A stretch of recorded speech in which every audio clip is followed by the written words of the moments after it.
That was when I was in grade 8 9 அந்த time. Okay, அப்பவே. ஆமா. சோ அதுக்கப்புறமா தான் அவர் வந்து இந்த கம்ப்யூட்டர்ல வந்து எடிட் பண்ணி சிடில ரைட் பண்ணி கொடுப்பாரு. அதுக்கப்புறமா தான் எடிட் பண்ணி பென்ட்ரைவ்ல வாங்கிட்டு போயிட்டு இருந்தோம். சோ இப்பெல்லாம் வந்து ஈவினிங் ஷோனா காலையில தான். இப்ப DJ like he lost himself.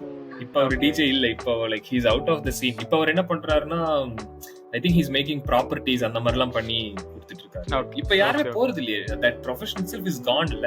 Our cassette கடை ரன் பண்ணிட்டு இருந்தாரு. That's what like கேசட்ல டேப் ரெக்கார்டர்ல இருந்து சிடிக்கு வந்தாரு. சிடிக்கு அப்புறமா everything was like downloadable ஆன்லைன்ல வந்ததுமே he's out of job. அவருக்கு மொத்தமா முடிஞ்சிருச்சு அவரோட. So that is what you keep up with your technologies. இப்பெல்லாம் வந்து பசங்க லைக் குரூப் இப்போ வர ஜூனியர்ஸே என்ன பண்றாங்க, ஈவினிங் ஷோ அப்புறம் ஒன்னும் பிரச்சனை இல்லை, போன்ல எடிட் பண்ணிக்கலாம். பைக் டிராவலிங்லேயே வந்து they edit their music போன்ல. It's done.